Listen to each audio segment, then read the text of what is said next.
हमारी माताएं बहनें, हमारे भैया लोग, दादा लोग अक्सर करके हाथों में धागा बांधते हैं, जिसे कलावा भी कहते हैं। कलावा, ये कलावा जो हमारे समाज के लोग बांधते हैं, इसका क्या मतलब है? ये बांधना चाहिए कि नहीं बांधना चाहिए, इस पर ध्यान देंगे जरा।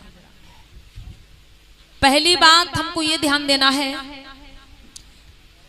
कि धागा बांधने से कोई कल्याण या कोई मुक्ति मोक्ष नहीं मिलने वाला। अगर हमको सुधार करना है, हम कल्याण चाहते हैं, तो भाई अपने कर्मों में सुधार करें, अपने व्यवहारों में सुधार करें। जो हम कर्म करते हैं, जो व्यवहार करते हैं दूसरों के साथ में, इसमें सुधार करें।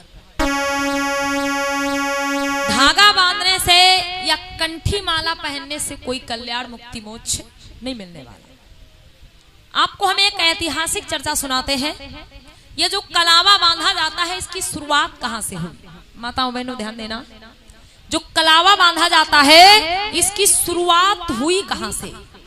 देखो, हमारे आपके समाज के मतलब एक मूल निवासी राजा हुआ करते थे, जिनका नाम था महाराज बलि। जो मूल निवासी राजा थे, मूल निवासी मतलब हमारे आपके पूर्वज, मूल निवासी मतलब जो बहुत पुराने समय से इस देश में रहने वाले लोग, हमारे आपके पूर्वज मूल निवासी मतलब एक राजा थे, जिनका नाम था राजा बलि, जो बहुत ही धनवान राजा हुआ करते थे, बहुत ही संपत्तिवान राजा थे, बहुत ही न्यायप्रिय, धर्मप्रिय, दयालु राजा थे, जिनको दानी दानवीर भी कहा जाता है। आप लोगों ने सुना होगा राजा बलि की चर्चा, हमारे बूढ़े बुजुर्ग दादा लोगों ने सुनी होगी कि भगवान विष्णु जो थे वो 52 ब्राह्मण का भेष बना करके आते हैं और राजा बलि से 3 कदम धरती मांगते हैं। 3 कदम धरती मांगते हैं कौन? भगवान विष्णु। मतलब 52 ब्राह्मण का मतलब वो बौना बन करके आते हैं और 3 कदम धरती मांगते हैं। किससे? राजा बलि से। राजा बलि जो थे वो दानी दानवीर राजा थे। अगर किसी को वचन दे दिया तो वो पीछे नहीं हटते थे। तो बताया जाता है, जैसा कि ग्रंथों में, धार्मिक ग्रंथों में, पुराणों में लिखा गया, उसके अनुसार अभी आपको बता रहे। तो राजा बलि से 3 कदम धरती मांगी गई, उन्होंने दे दिया और 3 कदम धरती में आकाश पाताल पृथ्वी सब कुछ नाप लिया। किसने? भगवान विष्णु ने। आकाश पाताल पृथ्वी सब कुछ नाप लिया और राजा बलि को मारकर पाताल में भेज दिया। ऐसी कथा विद्वान लोग सुनाते हैं, ग्रंथों में, पुराणों में ये चर्चा लिखी भी मिलती है, सुनने को, पढ़ने को भी मिलती है। अब विचार करना है कि राजा बलि से 3 कदम धरती मांगी गई, भगवान विष्णु 52 ब्राह्मण का भेष बना करके आए और 3 कदम धरती राजा बलि से मांगी और 3 कदम धरती में उन्होंने आकाश पाताल पृथ्वी सब कुछ नाप लिया। विचार करो कितना बड़ा उनका पैर होगा भैया, कितना बड़ा पैर होगा, जो एक पैर में पूरी धरती नाप ली, एक पैर में पूरा आकाश नाप लिया और एक पैर में पूरा पाताल नाप लिया। विचार करिए आप लोग, सही है कि गलत है? मानने वाली बात हो सकती है क्या? और सबसे बड़ी बात आपको ये मानना है कि राजा बलि जो थे, मतलब जो हमारे आपके पूर्वज थे, मूल निवासी राजा थे, राजा बलि राजा कहाँ के थे? हरदोई के राजा थे। हरदोई में एक स्थान पड़ता है बिलग्राम, आज भी है बिलग्राम, जिसको पहले बलिग्राम के नाम से जाना जाता था। मतलब राजा बलि ने एक नगर बसाया था जिसको अपना नाम दिया था बलिग्राम, लेकिन आज वही हो गया बिलग्राम। यह है कहाँ? हरदोई में। मतलब राजा बलि जो थे वो राजा कहाँ के थे? हरदोई के। और दान में उन्होंने पूरा धरती आकाश पाताल सब कुछ दे दिया। अरे भैया, आपसे अगर कोई दान में आपका घर मांगे तो आप कितना दोगे? जितना आपके पास है। क्या आप अपने पड़ोसी का भी मकान दान कर दोगे? जाओ भैया, अपने पड़ोसी का भी दे दिया दान। अगर कोई आपसे आपका खेत दान में मांग ले तो भाई जितना खेत आपके पास है उतना ही तो दोगे, कि अपने पड़ोसी का भी खेत दान कर दोगे? मानने वाली बात है? बताइए आप लोग। तो जब राजा बलि थे हरदोई के, राजा बलि जो है वो राजा थे बिलग्राम के, तो उन्होंने दान में पूरी धरती कैसे दे दी? भाई वो अमेरिका, चीन, जापान के राजा तो थे नहीं जो पूरी धरती दान में दे दी। यहीं पर भ्रम होता है, संदेह होता है, आप विचार करिए। तो राजा बलि से 3 कदम धरती नहीं मांगी गई थी, बल्कि उनसे 3 वचन भरवाए गए थे।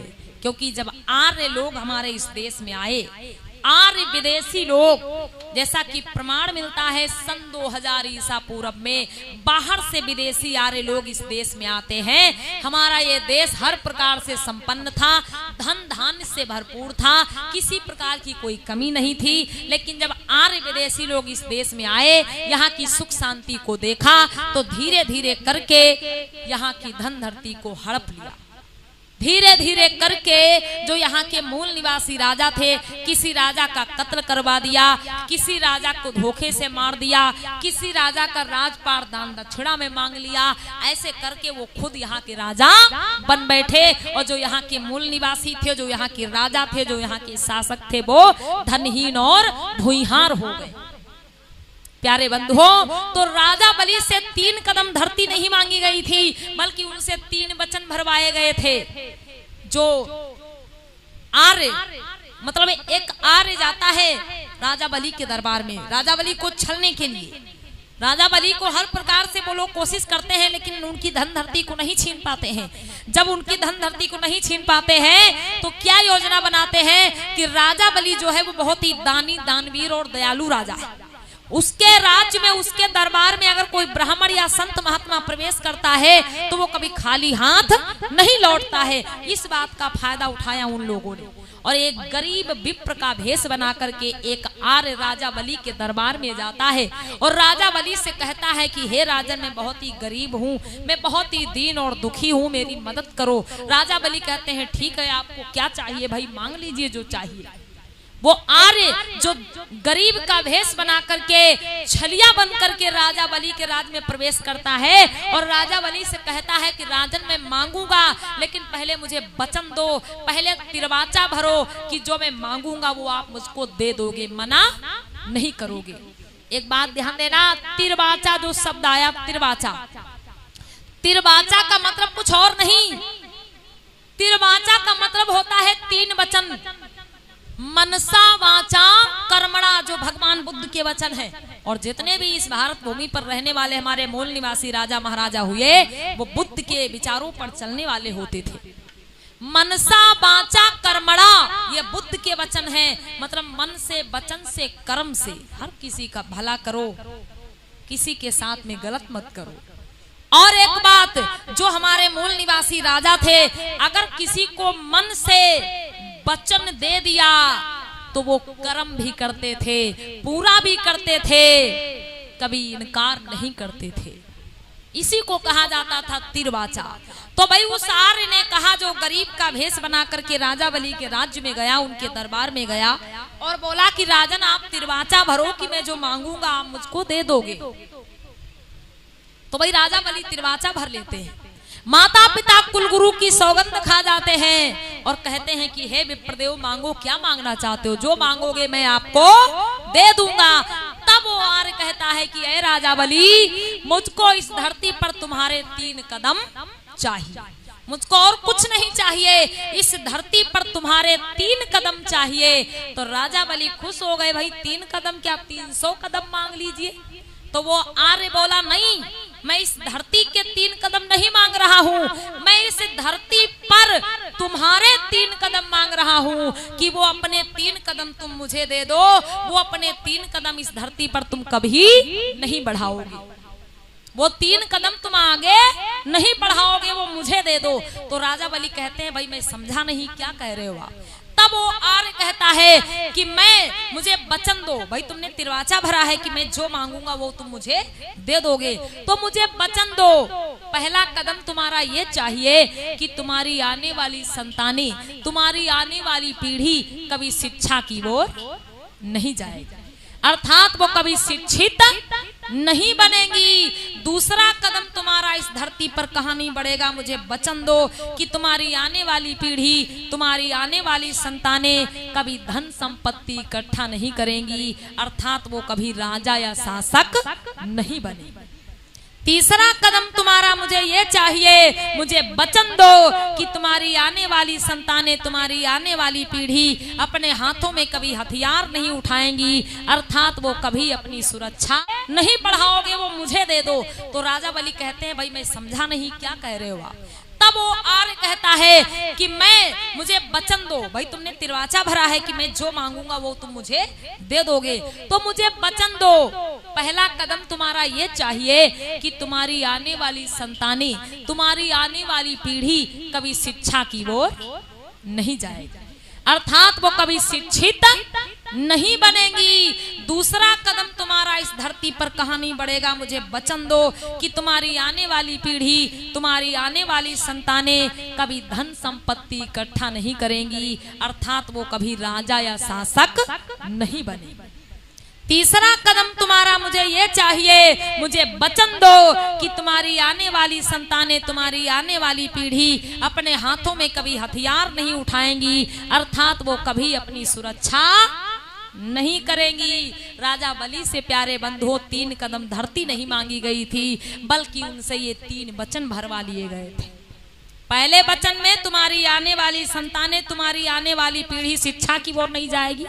दूसरे कदम में तुम्हारी आने वाली पीढ़ी, तुम्हारी आने वाली संतानें धन संपत्ति इकट्ठा नहीं करेंगी। और तीसरे कदम में तुम्हारी आने वाली संतानें, तुम्हारी आने वाली पीढ़ी कभी कभी हथियार नहीं उठाएंगी। से दे दिया प्यारे बंधुओं, हमारे आपके जो पुरखे थे बड़े भोले भाले होते थे, बड़े सीधे साधे होते थे। अब विचार इसी बात पे कर लीजिए, एकलव्य की कहानी तो सब लोगों ने सुनी होगी। गुरु द्रोणाचार्य ने उनको बिल्कुल विद्या नहीं सिखाई थी, बल्कि उनको शूद्र कह करके आश्रम से भगा दिया था।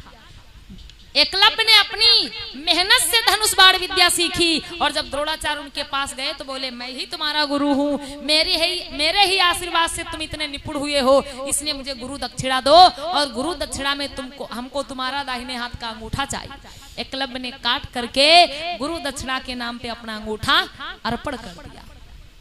मतलब हमारे जो पुरखे थे वो इतने भोले भाले होते थे, मतलब जो चक्र भी वो मनवादी लोग डालते थे ना, उसमें उलझ जाते थे वो, क्योंकि हमारे जो पुरखे होते थे ना, वो ना तो किसी के साथ में धोखा करते थे और ना ही धोखा समझते थे। भाई वहीं से शुरुआत हुई।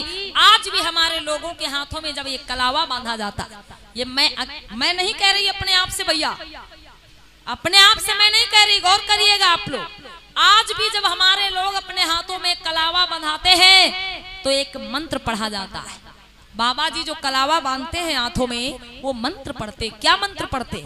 एन बद्धो बलि राजा दान वेंद्रो महाबला और तेन त्वाम प्रतिबद्धाम रक्षेन माचल माचला। ये मंत्र पढ़ा जाता है। और विश्वास ना हो भैया तो इसको आप लोग रिकॉर्ड कर लीजिए या लिख लीजिए, और कोई संस्कृत पढ़ा लिखा व्यक्ति हो उससे अर्थ निकलवा लीजिएगा, अगर आपको हमारी बात पे विश्वास ना हो। अब बाबा जी तो कबहू नहीं बताएंगे, बाबा जी से अगर आप पूछेंगे तो वो नहीं बताएंगे आपको, क्योंकि वो बताएंगे तो फिर दोबारा आप बंधवाओगे नहीं, होशियार हो जाओगे। तो ये आज भी जब हमारे लोग हाथों में कलावा बंधाते हैं तो मंत्र पढ़ा जाता है, एन बद्धो बलि राजा, एन बद्धो बलि राजा दान वेंद्रो महाबला और तेन त्वाम प्रतिबद्धाम रक्षेन माचल माचला। इसका अर्थ समझ लीजिए। इसका अर्थ होता है कि जिस प्रकार मैंने तुम्हारे पुरखा राजा बलि को बांधा था दान के महान बल से, जिस प्रकार मैंने तुम्हारे पुरखा राजा बलि को बांधा था दान के महान बल से, उसी प्रकार से आज मैं तुमको भी बांध रहा हूं। जहां पर खड़े हो वहीं पर खड़े रहो, अपनी रक्षा के लिए मत चलो मत चलो मत चलो। ये अर्थ है इस मंत्र का, लेकिन हमारे लोग नहीं समझ पाते। जब कलावा बंधाते हैं और बाबा जी मंत्र पढ़ते हैं तो हमारे लोग सोचते हैं कि बाबा जी हमको आशीर्वाद दे रहे हैं, क्योंकि वो इतनी रफ्तार में पढ़ जाते हैं, इतनी रफ्तार में इतनी तेजी के साथ में पढ़ जाते हैं कि लोग समझ ही नहीं पाते क्या कह रहे हैं। प्यारे बंधुओं, वो आपको आशीर्वाद नहीं दे रहे हैं बल्कि आपको बता रहे हैं कि ऐसे कभी मैंने तुम्हारे पुरखा राजा बलि को बांधा था और उसी प्रकार से आज मैं तुमको भी बांध रहा। तो प्यारे बंधुओं, अगर उस गुलामी के बंधन में बंधना चाहते हो तो फिर ये बंधन बांध के रखो, और अगर आजादी का जीवन जीना चाहते हो तो ये बंधन तोड़ करके फेंक दो।